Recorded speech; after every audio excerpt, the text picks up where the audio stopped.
Now, this information says that there's a battle for worship and a battle for the truth of the sanctuary.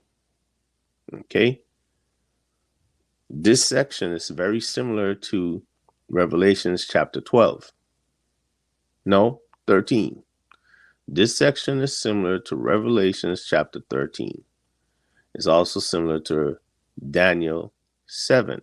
Instead of 4 beasts, it's primarily dealing with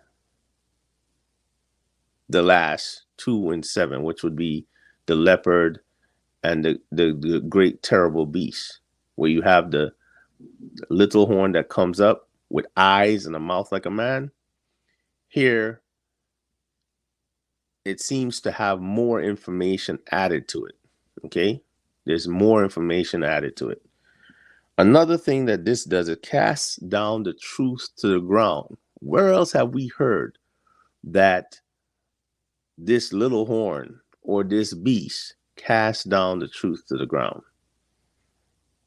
and practiced and prospered? Okay?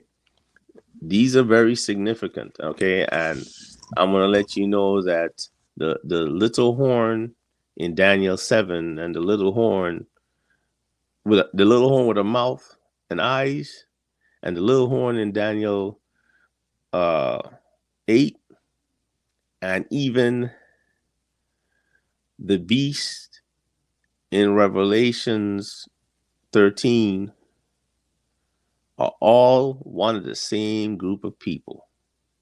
Okay? And they all get their power from the same source.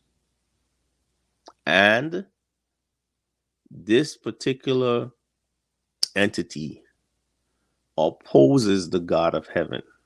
All right? So whether you're reading Daniel 7 and its division, or you're reading Daniel 8 and its division with the ram and the he-goat, the little horns are one of the same. They're just like the beast in Daniel Revelations 13. They're just like the beast in Revelations 13. Okay? The little horns get their power from the same source. This little horn gets its power from the same source that the beast gets its power from. And the beast and the little horn are the same thing. The same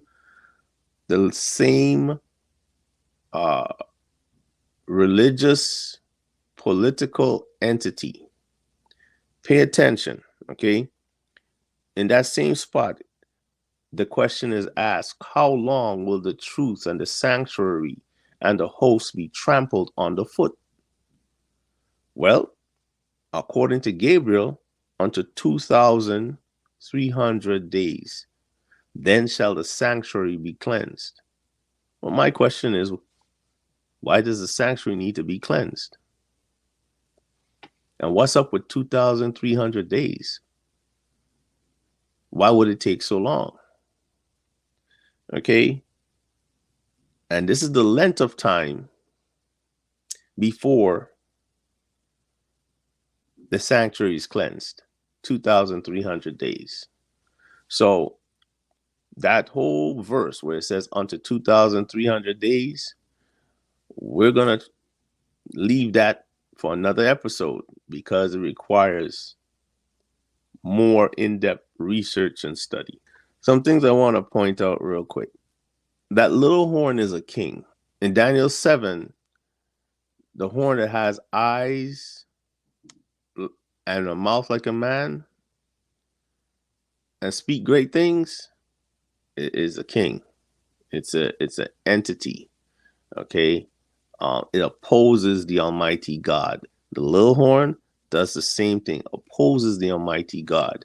Remember, the horn in 7 made war with the saints, wore out the saints.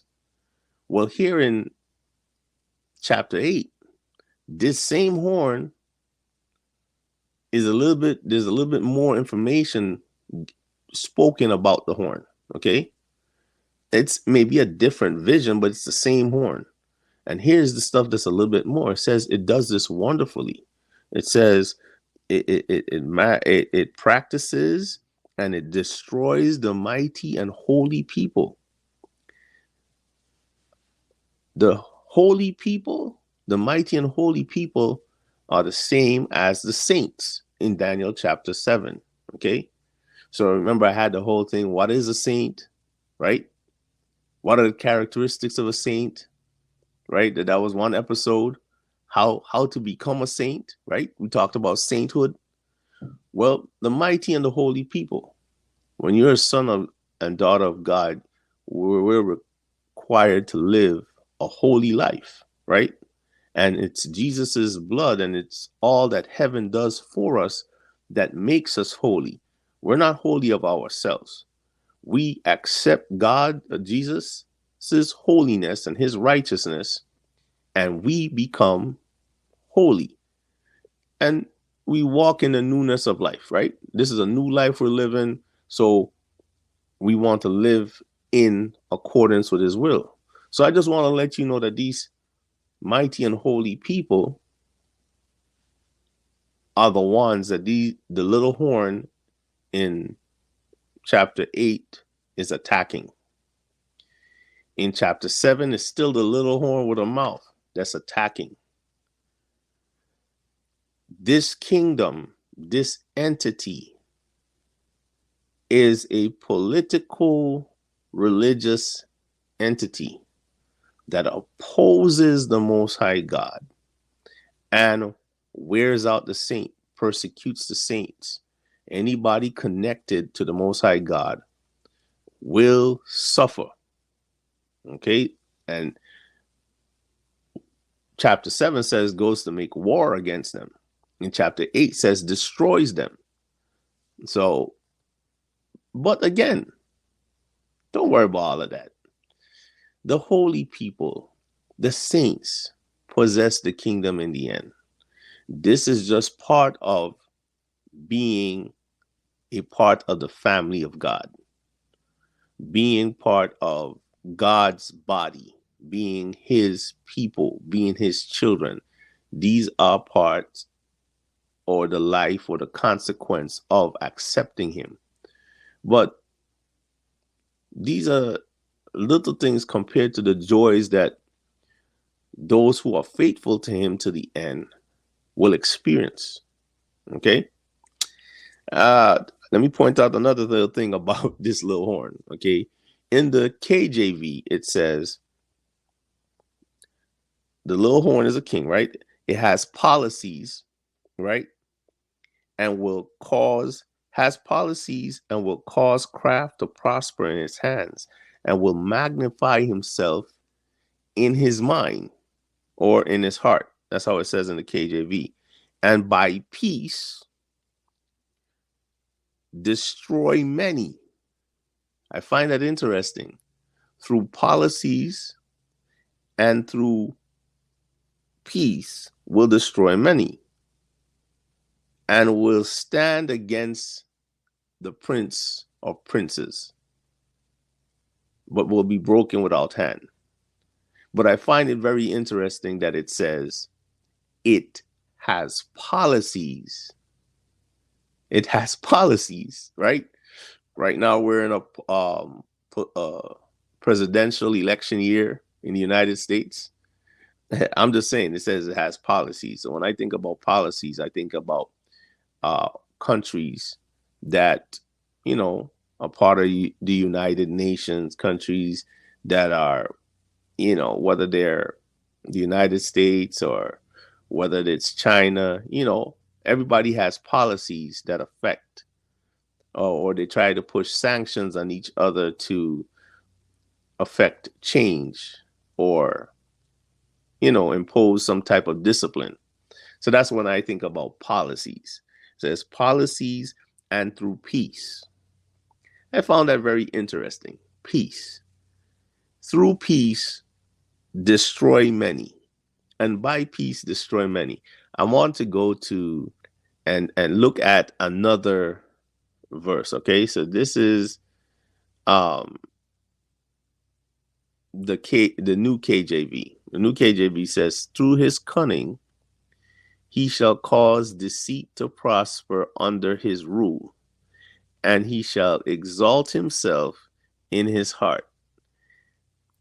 He shall destroy many in their prosperity.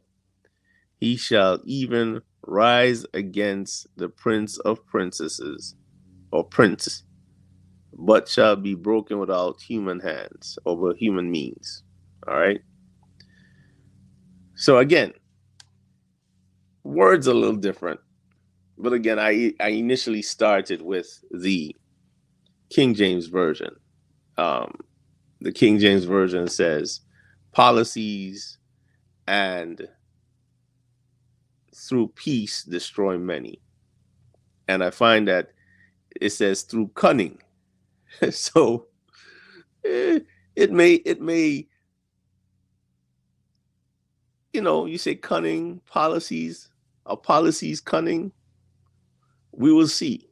I read from the King James Version. As you guys know, it says through policies and through peace, it'll destroy many, right? So let me read it for the sake of one more time, that there's no confusion. Back to 25, right?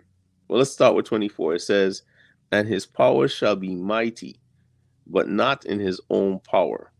And he shall destroy wonderfully, and shall prosper and practice, and shall destroy the mighty and the holy people. 25. And through his policy also he shall cause craft to prosper in his hand, and he shall magnify himself in his heart, and by peace shall destroy many. He shall also stand up against the prince of princes, but shall be broken without hand. So that is where we are so far in Daniel chapter 8.